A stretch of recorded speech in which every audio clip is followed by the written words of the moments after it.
The cameras flashed, the crowd froze, and just like that, Hollywood had a new obsession.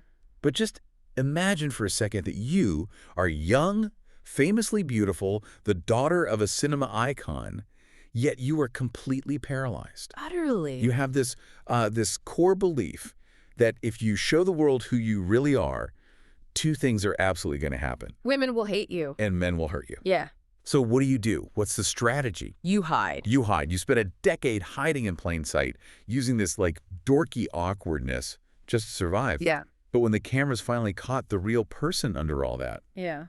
it wasn't just Hollywood that watched, it was the whole world screaming. Welcome to StarScope Report, where we uncover the structural shifts in Hollywood, the psychology behind the music industry, and the reality behind viral scandals. From red carpet surprises to the deep sociology of social media controversies, we are diving into the stories behind the fame. And today, we are looking at a transformation that is, I mean, it's honestly one of the most fascinating character arcs we've seen in years. For sure. We're analyzing Margaret Qualley. We're tracking her from being this terrified Nepo baby, just paralyzed by judgment, to the fearless star of The Substance. And of course, the brand new cover girl for the March 2026 issue of Vanity Fair. Exactly. And to really get into this, we're not just, looking at gossip columns. No. We're pulling directly from that new Vanity Fair interview, some very specific Reddit threads on her Tarantino work, deep dive ID profiles, and the film theory reviews around her body horror stuff. Okay, so let's start with the mission here. On the surface, Margaret Qualley looks like she had the golden ticket. Totally. Daughter of Andie MacDowell. She's got the genetics, the connections, all of it. But the reality of her internal world was, well, it was incredibly messy. Messy is putting it lightly. It's a profound psychological case study in what you might call high-performance anxiety. So where do we start? We have to start with her childhood, specifically what I call the ballerina's curse. Okay, intrigue. What's that? Before acting, she was a serious ballerina. American Ballet Theater in New York. The debutante balls in Paris. This is the top tier. Right. But at 16 years old, she quits. Just cold turkey. Wow. I mean, that's a massive pivot. You spend your whole childhood training bleeding into your shoes, and then you just walk away. It was perfectionism, pure and simple. According to her in Vanity Fair, she realized she couldn't be the best. The number one. Exactly. And her logic was completely binary. If I can't be the absolute best, I don't want to do it at all. That is such a harsh standard to hold yourself to at 16. It is. But what's so fascinating is what she does next. She moves to New York to start modeling, but she's carrying this huge, unspoken fear. She's entering an industry literally based on being looked at while being terrified of being seen. And this is the headline that just floored me. She literally said, I felt like if I was fully myself, women would hate me and men would hurt me. That is such a heavy, specific fear. It's the core conflict of her entire 20s. It's a ghoul fear, right? Rejection from other women and predation from men. It's heartbreaking when you break it down. She's terrified that her own femininity is basically a target on her back. Exactly. So she adopts what sociologists call a diffusion strategy. Okay, what does that mean? In that Vanity Fair piece, she says she was guarded and dorky on purpose.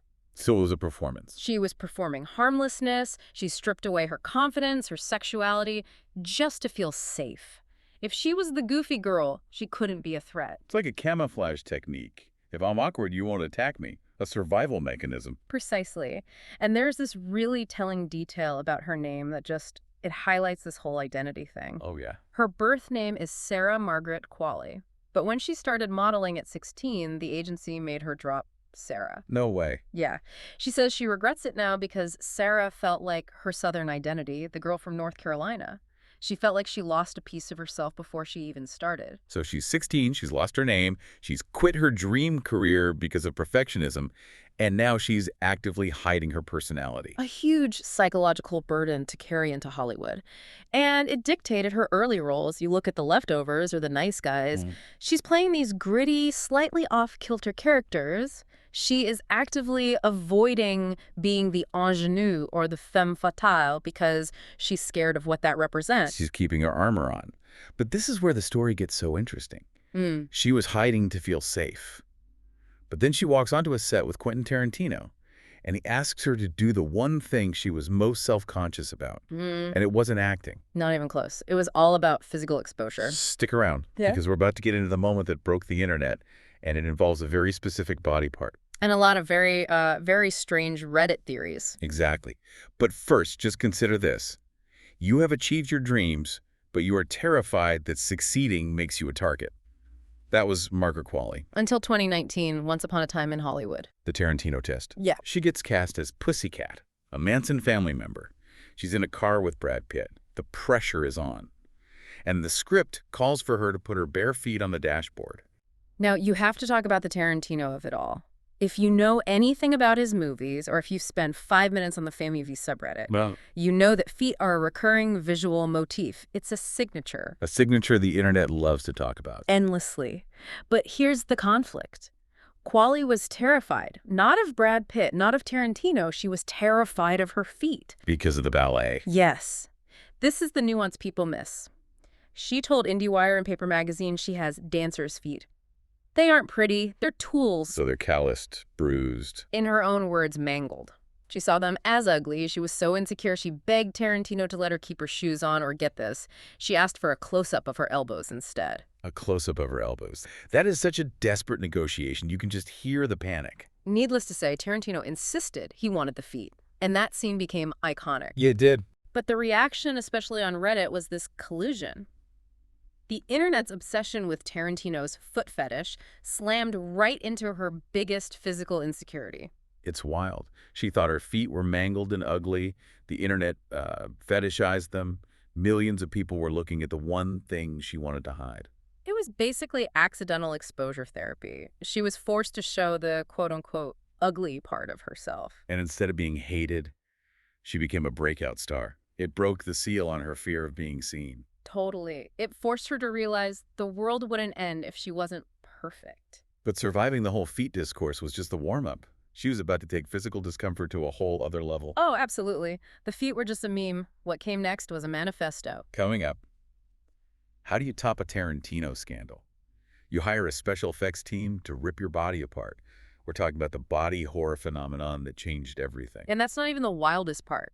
Later, we'll talk about the shocking twist regarding her dorky habits that nobody saw coming. If you love hearing the real stories behind the viral moments, stay with us.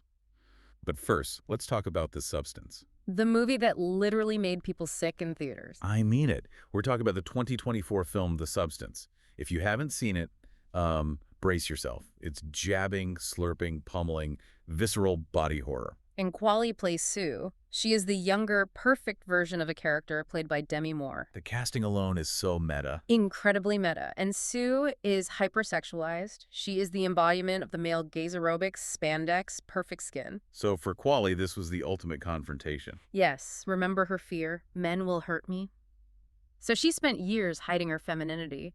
In The Substance, she had to weaponize it. She had become the very thing she was afraid of. Exactly. She played a character consumed by feminine self-hatred. Critics called the film a primal scream against the demonization of women's bodies. Qualley had to enact that self-hatred to process her own perfectionism. It's like she took all that anxiety from her ballet days that need to be the best and channeled it into this monster of a role. It's catharsis through horror. And the result, she stopped torturing herself in real life because she was doing it on screen. There's a quote where she just says, "I've stopped torturing myself." Wow. It seems like playing a literal monster created by vanity allowed her to let go of her own vanity in the real world. Which is such a huge shift. So let's fast forward to right now. It's February 2026. Yep. She's on the cover of Vanity Fair. And the visual is so important. She's seemingly naked behind a white t-shirt. She's exposed. But the energy is not fear anymore. It's safety. So what changed? Besides the, body horror therapy. Because career success usually adds pressure. Well, according to her, it's personal stability. Specifically, her marriage to Jack Antonoff, The music producer. the one and only. They got married in 2023. And she credits him explicitly in this issue. She says, "Jack has made me feel more confident to explore all the parts of myself." That's surprisingly wholesome for a Hollywood story. It provided a safety net. But don't think she's lost that dorky side. This is the twist I mentioned. Despite being a fashion icon, a Chanel muse, a movie star, she admits she still reads Danielle Steele novels to soothe her insomnia. Wait, Danielle Steele. Like the romance novels. The Danielle Steele. And she loves anything Jack writes. It's this incredible mix of high art cinema and, like, total domestic comfort. I love that contrast. She's reading romance novels while starring in movies where she splits her body in half. Yeah. It suggests a balance she never had. It's what I call the architecture of presence. She moved from diffusion hiding to presence. She's just occupying her own space now. And she is definitely occupying space in 2026. Her slate for this year is massive. It's huge. She's got Honey Don't Yeah. coming out, reuniting with Ethan Coen, And get this, she's playing a gay private detective named Honey. which, again, is playing with gender roles, stepping away from the male gaze objects she played in The Substance. She's also in The Dog Stars with Jacob Elordi. And, in a move I did not see coming, a role in Happy Gilmore 2. Happy Gilmore, too. I mean, talk about range. Tarantino to body horror to Adam Sandler. It shows a fearlessness. A decade ago, she was too scared to be herself. Now she's not curating a perfect image, she's just doing what interests her. So let's wrap this up. We've watched her go from a scared 16-year-old quitting ballet because she wasn't the best, To a young actress hiding her femininity to avoid being hurt, to literally ripping her body apart on screen. and finally finding peace and safety in 2026. It's a journey of reintegration. She took the parts of herself she was ashamed of, the mangled feet, the ambition, the sexuality, and forced the world to look at them until she wasn't scared of them anymore. It really makes you think about the cost of entry in this industry. It does, and it raises a difficult question. Qualley had to become a literal monster in The Substance to process her fear of beauty and aging. It makes you ask, does Hollywood require women to destroy themselves on screen before it allows them to be comfortable in their own skin off screen? That is a heavy question. It is. But looking at Qualley now, secure, reading Danielle Steele, booking Ridley Scott movies, it seems like she found her answer. She realized the game was rigged, so she stopped playing by the old rules. She feared women would hate her, but her vulnerability made her an icon. And she found herself, Sarah, again. We'll leave you with that thought. Stay tuned and hit that subscribe button so you don't miss what's coming next. We've got deep dives planned on the rest of the Honey Don't cast later this month. You've been listening to StarScope Report, uncovering the stories shaping Hollywood, music, and pop culture. Thanks for tuning in, and don't forget to subscribe for more stories that keep the stars shining.